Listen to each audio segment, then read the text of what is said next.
Thank you very much. And you're going to talk about a growth story, 100 cities in 100 cities in 100 days. But just before I start, can I just get a sense of how many people here are founders of companies?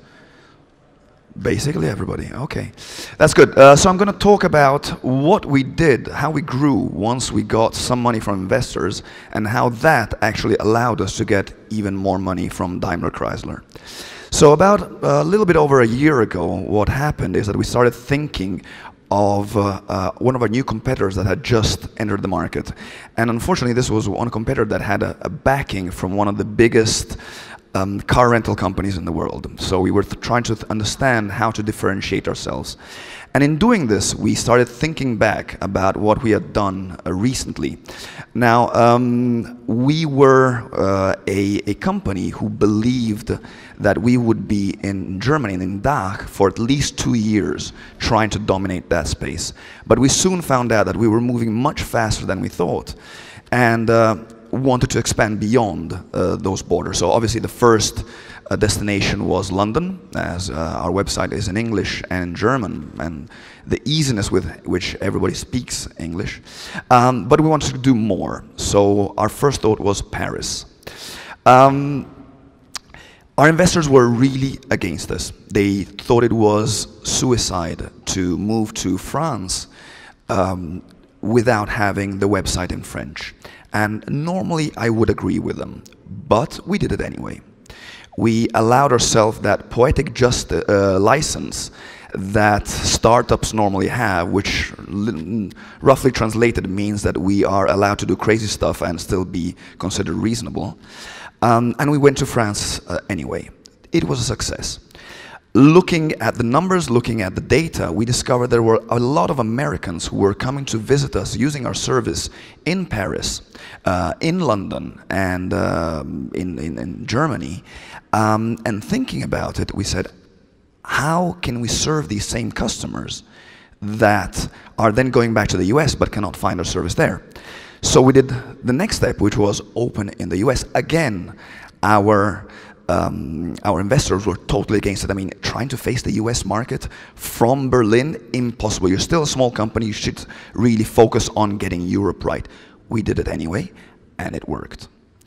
We were moving so fast that at some point we were thinking, how can we differentiate ourselves? And maybe our differentiator could be the footprint, could be where we are, could be taking advantage of the first mover advantage. So we started thinking, why don't we expand to 10 cities, to 20 cities, to 50 cities, until somebody came up with the idea of expanding to 100 cities in 100 days.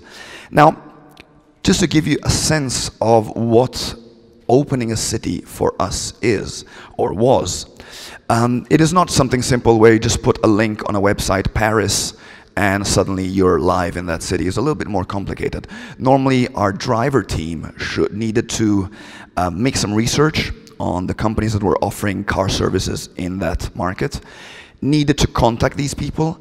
A small team, usually 2 or 3, would fly there.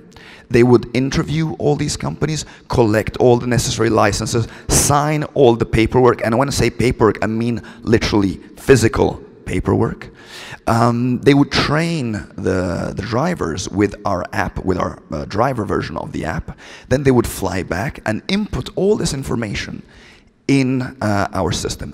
This used to take about 130 man-hours. So one city is about just over 3 weeks of work. Considering we had 5 people in that team at the time, that meant with 200 man-hours per week, around 1.5 cities per week, or 6 cities per month. That's obviously very far away from where we wanted to go. So we had to re-engineer the whole process. And we did. Once we actually sit down and think about it, say, okay, do we really need to visit Paris? Do we need to spend a weekend in Paris and in Rome and in Venice? Probably not. So off that goes. Do we really need to fill out paperwork and real paper contracts? Probably not. And off that goes. We reduced that from 130 hours to 30 hours. We automated everything that was possible. Everything became self-service. We still called the companies, the drivers. We still interviewed them. We still collected the licenses, but this was all done by the companies themselves. We trained them, but we developed a special app for that. We developed an app which would just give in the hands of the drivers, and they had to go through a path in order to be able to be certified and say, okay, I understood how it works, I can accept rides from Black Lane. We did this. It took us about 3 months to actually think through all the processes and develop the IT solutions necessary to actually be able to do this. And it is difficult to explain how difficult and how stressful it was to go through this. We were, again, a company who was used to putting live 6 cities per month, and suddenly we went to 40 plus cities per month. We had a whole very detailed process of what needed to be done. We had the list of 100 cities that we wanted to be in, and more, and the order that that we wanted to be in these cities, but obviously plans never work out, and well, we never actually respected the order of the cities. We discovered that some countries were just not fast enough in providing us a VAT number. Other countries needed VAT information in the local currency, and we could not provide that, so off goes a city. Other countries, we discovered that Google Maps did not allow for routing between 2 specific cities that were common destinations for people living there. You probably, maybe you're not aware, but in Hong Kong, Google will not show you the routing to go to Shenzhen, which is just, or what was across the border. So we had to find other solutions to everything. We had we had one person who was full-time dedicated to managing the process. This person sent home one of the team twice for being too stressed out. She just could not function anymore, and she sent her home twice. Her weekly meetings with the team leads were called the weekly therapy sessions, because they always started up with, so, how are you doing this week? And, well, it was a very stressful moment, but we did learn, we did succeed. We did manage to get those 100 cities. In fact, we managed to get 101 cities.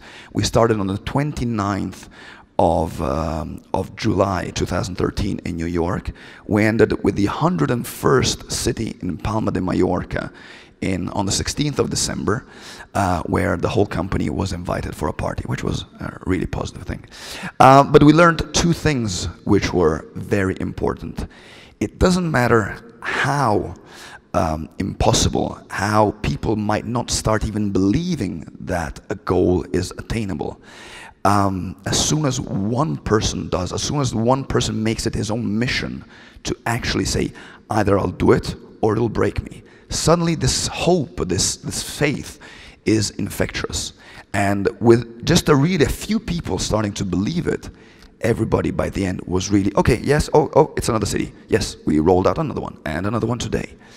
And the other is that some companies have it in their DNA that you give them a task which is a little bit outside their normal parameters, and they'll say, can't be done, too difficult, not in our DNA.